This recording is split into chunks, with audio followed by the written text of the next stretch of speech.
Estamos de vuelta con Hoy es Noticia en CNN Chile para seguir profundizando en esta decisión del gobierno de recurrir al Tribunal Constitucional ante el proyecto de reforma constitucional que implementa un segundo retiro de fondos de pensiones, mientras en paralelo, recordemos, el mismo gobierno está presentando su propio proyecto de retiro. Vamos a conversar al respecto con el abogado constitucionalista y académico de la Universidad de Chile, Luis Cordero. Luis, bienvenido al programa. Hola, ¿qué tal, Daniel? ¿Cómo estás? Partamos por explicar, porque evidentemente hay mucha gente que está bastante confundida con esto. Ahora aparecen dos proyectos de retiro de fondos de pensiones, el gobierno planteando uno, pero al mismo tiempo intentando que el TC declare inconstitucional el otro. ¿Podríamos partir por explicar cuál es la diferencia entre un proyecto de ley, como lo que hace el gobierno, y una reforma constitucional, como lo que está planteando los parlamentarios? Los parlamentarios han iniciado una reforma constitucional esencialmente porque la Constitución del 80, al igual que disponía la Constitución del 25 después de la reforma de 1943, establece que en materia de proyectos de ley que estén asociados, que tengan implicancia en gasto público, con posterioridad las reformas aquellas que están vinculadas a seguridad social, son de iniciativa exclusiva del presidente de la República. Sin embargo, hay una excepción, siempre se ha dicho y siempre se ha aceptado, que los proyectos de reforma constitucional no se aplican las disposiciones de iniciativa exclusiva que establece la Constitución y en consecuencia por esa vía entonces los parlamentarios tienen libertad para presentar sus iniciativas en el fondo, ¿no? Y esa es una discusión relativamente zanjada hace bastante tiempo en el sistema institucional chileno. ¿Cuál es la particularidad de este caso en concreto? En que se ha iniciado el proyecto de segundo retiro por la misma estrategia, por la vía de la reforma constitucional, una reforma constitucional que en estricto rigor es agregar una disposición transitoria a la Constitución. Y lo que ha dicho el gobierno, esencialmente esa sería su estrategia constitucional, es que este segundo proyecto ya demuestra que, en resumen, esta no es una modificación simplemente transitoria o episódica, sino que afecta las regulaciones permanentes. Y el requerimiento que han ingresado al Tribunal Constitucional están objetando esa cuestión de forma y de procedimiento, ¿no? Y para eso, yo tengo la impresión, esa es la sensación que a mí me da, el Ejecutivo presenta un proyecto de ley amparado en su iniciativa exclusiva, un poco para contrastar esta situación y llevar este debate al Tribunal Constitucional. Más allá de la discusión sobre el 10%, en rigor lo que está discutiéndose ahora es probablemente el debate más importante de los últimos 50 años entre nosotros, luego podría explicar con más detalle por qué, entre los roles entre el Congreso y el Presidente de la República. Claro que sí. Luis, a ver, algunas dudas que surgen de inmediato. Por ejemplo, ¿puede ser inconstitucional una reforma constitucional? ¿Y en qué casos podría darse algo así? Como que poner una nueva norma en la Constitución fuera contrario a la Constitución, que es algo que suena al menos bastante contraintuitivo. Claro, es contraintuitivo, pero la Constitución dispone de una regla que establece que el Tribunal Constitucional es competente para conocer de impugnaciones a proyectos de reforma constitucional. Y la razón por la cual podría suceder eso, por ejemplo, es porque durante la tramitación del proyecto de reforma constitucional no se no se someten al procedimiento establecido para las reformas constitucionales, es decir, defectos de tramitación de forma. De hecho, si uno analiza en detalle el requerimiento del Ejecutivo, en esta oportunidad el requerimiento del Ejecutivo está planteado o está orientado en algún sentido, en mi opinión, por esa vía. ¿Por qué esto? Bueno, porque cuando se crea el Tribunal Constitucional y comienza a operar el año 1971, hay un famoso caso que es en mayo de 1973, que el presidente Allende lleva al Tribunal Constitucional en un proyecto que se llamaba Las Tres Áreas de la Economía. No había referencia a reforma constitucional en ese momento y el Tribunal Constitucional dice, dado que solo habla de proyectos de ley, yo no me puedo pronunciar, ¿no? Es un debate de incompetencia que yo creo que tuvo varios defectos. El tribunal no fue, yo creo que no interpretó razonablemente bien esa regla y eso provoca que la Constitución del 80 explícitamente se refiera a que es posible impugnar un proyecto de reforma constitucional y las razones fundamentalmente estarían vinculadas a las tramitaciones de forma, a cuestiones de forma. Ahora, se discutió mucho el tema del quórum, ¿no? Porque estas normas transitorias se pueden aprobar por 3/5. Estaba la discusión de si una norma como esta requeriría 2/3. En el caso del primer retiro, finalmente se aprobó por más de 2/3, así que esa discusión quedó zanjada. ¿Podría ser ese uno de los puntos que discutiera el TC también, el tema del quórum necesario para aprobar una reforma como esta? De hecho, sí, y de hecho es el segundo capítulo de impugnación del requerimiento del Ejecutivo. El Ejecutivo tiene 3 argumentos ha presentado. Uno, que por esta vía se está conformando una verdadera constitución paralela. Ese sería el argumento de ellos. Yo creo que ahí hay una explicación del por qué esgrimen eso, que uno podría debatir. Pero bueno, el segundo capítulo tiene que ver con aquellas cuestiones que están vinculadas al quórum.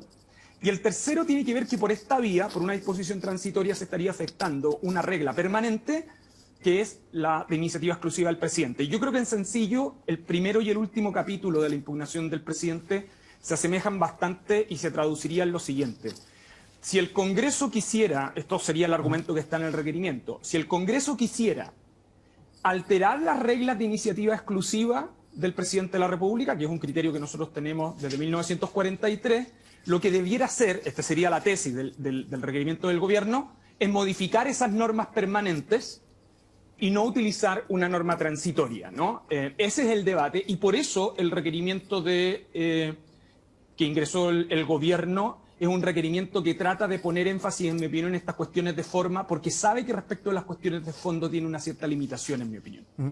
Veamos cuál es el trámite que viene ahora. Primero está la admisibilidad del proyecto. De hecho, hay diputados de la Democracia Cristiana que están pidiendo que el TC declare que es inadmisible. ¿Es una opción real Sí. o lo más probable es que el TC vaya a ver el fondo del asunto de todas maneras? Es altamente probable que el Tribunal Constitucional lo declare admisible. Otra cosa distinta es si lo va a acoger. Y la razón, Daniel, es porque esta es la disputa, y lo dije al pasar, pero esta es la disputa entre el Ejecutivo y el Presidente de la República más importante en los últimos 50 años. El último caso importante de estas características fue en mayo de 1973 y lo planteó el presidente Allende en una reforma constitucional de las 3 áreas de la economía cuando el Congreso no quiso tramitar adecuadamente el veto presidencial en ese caso. En ese caso el presidente hizo una larga exposición del por qué se debía respetar la iniciativa exclusiva. De hecho, quienes tengan tiempos, el rol 15 lo pueden ingresar al Tribunal Constitucional y la presentación del Ejecutivo en ese momento creo que es una explicación bien pedagógica. Desde entonces nosotros no hemos vuelto a tener una discusión constitucional relevante de ese nivel, de esa entidad, sino hasta hoy. Hay 2 requerimientos contra reformas constitucionales que son bien menores, uno el 96 y el otro el 2006, que en verdad fueron rechazados, uno declarado inadmisible, de hecho. Entonces, la probabilidad de que el tribunal no lo admita a trámite, lo declare inadmisible, es bien poco viable, creo yo, porque creo que el tribunal debiera hacerse cargo del fondo. Ahora, son plazos igualmente bien acotados. La ley orgánica del tribunal impone plazos bien imperativos respecto de la tramitación de impugnaciones mediante proyectos de ley, porque lo que quiere evitar es que estas impugnaciones eternicen, ¿no?, la tramitación legislativa.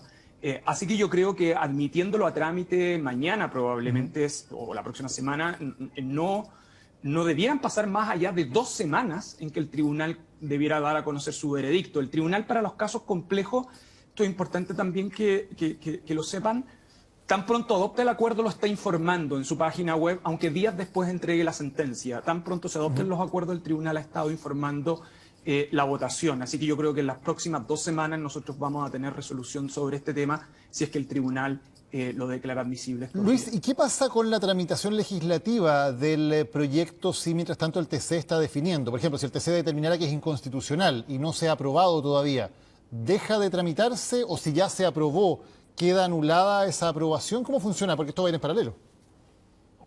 Claro, va a depender. Estos requerimientos no tienen efecto suspensivo en la tramitación legislativa. Si incluso se apurara muchísimo, lo que va a suceder es que probablemente el presidente se va a ver impedido de promulgar el texto. Y va a depender los efectos en concreto de lo que potencialmente pudiera decidir el tribunal. Si el tribunal, por ejemplo, desecha el requerimiento, por cierto, este se sigue tramitando simplemente en la situación en la que está. Si señala que es un problema de quórum, entonces habrá que verificar en qué etapa corresponde o no. Si acepta la tesis del gobierno de que en rigor aquí lo que hay que hacer es modificar las normas permanentes, entonces probablemente gatillaría una iniciativa en el Congreso respecto de primero modificar la norma permanente y luego tramitar esta disposición. La verdad, yo sé que se ha puesto mucho énfasis en el efecto político del requerimiento del Ejecutivo, pero a mí desde el punto de vista técnico el requerimiento del Ejecutivo es formal. Entonces, no es que aún acogiendo el requerimiento el Tribunal Constitucional se impidiera buscar alternativas para seguir adelante. De hecho, por ejemplo, mociones como alguna de la diputada Vallejo, de Camila Vallejo, en alguna de sus mociones ella modifica la norma permanente antes de ir a disposiciones transitorias. Lo que quiero decir con esto es que aún cuando se acoja el requerimiento, las cosas no están completamente resueltas en contra del 10% adicional. Creo. Luis, una de las cosas que llama la atención aquí también es que se está impugnando ante el Tribunal Constitucional una norma que es un calco idéntico de otra que ya se aprobó y que de hecho ya ha tenido consecuencias en Chile. El segundo retiro y el primer retiro son prácticamente una copia la una de la otra. Sí. ¿Qué pasa si el tribunal determina que este segundo retiro es inconstitucional? ¿Qué pasa con el primer retiro entonces y con las tremendas consecuencias legales, jurídicas que ese primer retiro ha tenido en Chile? Claro, lo que pasa es que recuerda, y vuelvo a insistir, la manera en que se ha planteado el debate ante el Tribunal Constitucional es un defecto en la tramitación legislativa. No es una cuestión del fondo sobre el 10%. Esto creo que es bien importante hacer la distinción. Por lo tanto, una ley, una reforma promulgada que ha tenido sus efectos y que prácticamente se han ejecutado, la posibilidad de impugnarlos con posterioridad están reducida prácticamente a cero. Porque ahí sí que hay un problema de qué es lo que genuinamente se estaría impugnando a través de otro instrumento que es la inaplicabilidad. El problema que tiene el gobierno es otro. El problema es que al no haber requerido la primera vez, la pregunta es si es consistente este segundo el requerimiento que ahora formula cuando aceptó en la primera oportunidad. De hecho, el escrito que ha presentado el diputado Silver hoy día precisamente apunta a eso, es decir, que el gobierno habría precluido el derecho a recurrir al Tribunal Constitucional respecto a haber aceptado el primero. Pero en relación a ese proyecto ya aprobado, las consecuencias jurídicas ya se encuentran y de eso ya están validadas por la aplicación constitucional. Pero ¿no podría un abogado, no sé, por ejemplo, de una persona que haya visto retenido sus pensiones alimenticias como efecto del primer retiro, que haya visto retenido sus fondos por la retención de pensión alimenticia, o eventualmente si una AFP quisiera, por ejemplo, impugnar esa entrega de dineros, todavía hay un plazo de 1 año para el primer retiro, todavía hay dineros que no se han entregado? ¿No podría un abogado decir, a ver, pero si se está diciendo que esto es inconstitucional, aquí hay una contradicción evidente entre seguir aplicando una norma si se consideró en una segunda tramitación, digamos, que esa misma norma era inconstitucional? ¿No podría haber un caso ahí? A ver, para explicarlo en sencillo, el problema que suscitaría ahí es que tengo que generar un instrumento distinto que se llama el recurso de inaplicabilidad por inconstitucionalidad, que solo tendría aplicación respecto a la gestión concreta. Pero para eso, la Constitución exige que sea un precepto legal, una norma de rango legal que sea contraria a la Constitución. El recurso de inaplicabilidad no está hecho para oponer una norma transitoria de la Constitución para una norma permanente de la Constitución. En mi opinión, la viabilidad procesal de esas acciones sería prácticamente nula. Y el segundo argumento es que hay un largo debate en el sistema institucional chileno que los vicios de forma, que serían los que se están alegando en este caso, se convalidan una vez que la ley es promulgada. Es cierto que hay un debate ahí, pero mayoritariamente el criterio de la jurisprudencia ha sido que respecto a los vicios de forma en la tramitación legislativa son convalidados una vez que la ley ha sido publicada. Y eso es lo que podría estar sucediendo con los efectos del primer retiro. Las probabilidades, por cierto, siempre alguien ingenioso podrá plantear un caso, pero desde el punto de vista del diseño, las probabilidades son prácticamente nulas por la manera en cómo están construidos esos instrumentos una vez que entran en vigencia esas disposiciones. Perfecto. Luis, otro escenario que podría darse, que estamos viendo evidentemente escenarios hipotéticos. ¿Qué pasa si finalmente el Tribunal Constitucional determinara que esta norma es constitucional, o sea, permite que se haga la reforma constitucional, pero también se aprueba el proyecto de ley del gobierno? Se aprueban ambos y ambos quedan validados constitucionalmente o legalmente en el caso del gobierno, donde no hay debate. ¿Qué consecuencias tiene eso? Pero hay un problema de consistencia legislativa. Yo supongo que el gobierno en algún momento lo que podría hacer es retirar su proyecto de ley en el fondo, ¿no? Pero hay un problema de consistencia legislativa en un proyecto del cual él tiene iniciativa. Yo tengo la impresión que la estrategia del gobierno de haber presentado un proyecto de ley ahora, durante la gestión legislativa, tenía por finalidad preparar su caso para llegar al Tribunal Constitucional diciendo la iniciativa exclusiva la ejecuté yo y por lo tanto, habiéndola ejecutado yo, esa regla de tramitación de reforma constitucional que está llevando a cabo el Congreso no es viable, en el fondo. Yo tengo la impresión de que esa es la estrategia que aplicó el gobierno, de modo que si el Tribunal Constitucional validara este retiro, es altamente probable que el Ejecutivo no avanzara en el que presentó él. Ahora, eso es una estrategia más política y no jurídica. Claro, porque hay que considerar más que ambos proyectos tienen hasta ahora al menos bastantes diferencias, ¿no? Tal vez en la legislación, en el proceso legislativo puede que concuerden. Luis, hasta aquí hemos hablado del tema técnico, del tema del derecho, pero el Tribunal Constitucional no es solamente un órgano absolutamente técnico, sabemos que está constituido por abogados que tienen sus posiciones políticas, que hay un cuoteo político en su integración. Desde ese punto de vista, ¿tiene el oficialismo una mayoría política en el Tribunal Constitucional que le debería permitir mirar con optimismo la resolución que se tome? No lo sé. Una manera de verlo sería eso, ¿no? Es decir, ok, ¿cuántos votos son los que tienen aquellos ministros que tienen por algún criterio de identidad o afinidad con el gobierno? Puede ser una alternativa militar en ese sentido, ¿no? Yo creo que, por ejemplo, el debate que existió y que resolvió el Tribunal Constitucional, que lo comunicó la semana pasada, hace pocos días, sobre el proyecto de negacionismo, es un proyecto que se impugna también del Tribunal Constitucional, que termina empatado, y el voto dirimente, esto es importante que las personas lo sepan, el voto dirimente del presidente o de la presidenta en este caso solo se aplica en estos casos, en los casos de impugnaciones durante la tramitación legislativa. Y el voto de la ministra Brand fue por acoger el requerimiento en el caso del proyecto, en ese proyecto de ley.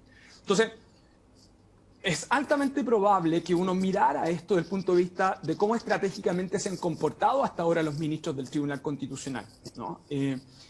Pero también es cierto que, más allá de la coyuntura, en el Tribunal Constitucional, por lo menos existen 4 o 5 ministros y ministras en el Tribunal Constitucional que tienen una sólida formación académica y que tienen bastante claro la discusión histórica que está aquí detrás. Entonces, entonces, lo que quiero decir con esto es que no es evidente que el gobierno puede ir a mirar con optimismo lo que está acá, ni tampoco los opositores. Tengo la sensación que si hay conciencia de que este es uno de los debates institucionales más importantes en los últimos 50 años que nosotros hemos tenido, las relaciones entre el Congreso y el Ejecutivo, algunos de los ministros del tribunal, si no todos, por cierto, lo van a tomar con ese nivel de profundidad. Ahora, creo que lo que puede estar pasando es que no obstante se alineen los votos en términos de preferencia hacia el gobierno, vamos a tener una sentencia que va a ser bien pedagógica desde ese punto de vista. Fíjate que en mayo del 73, la decisión del Tribunal Constitucional fue una decisión que después luego sus ministros se arrepintieron, se declaró incompetente para resolver esa impugnación. Es decir, este conflicto es un conflicto que no ha tenido solución en la discusión constitucional chilena, y los tribunales constitucionales, es cierto, juegan estos dos roles, ¿no? Tienen un componente jurídico importante, pero tienen un componente político que no es para nada trivial, porque mal que mal están arbitrando un conflicto entre poderes públicos, y ese es un conflicto que es jurídico, pero esencialmente es político. Luis Cordero, muchísimas gracias por habernos acompañado hoy en CNN Chile. Muy buenas tardes. Buenas tardes.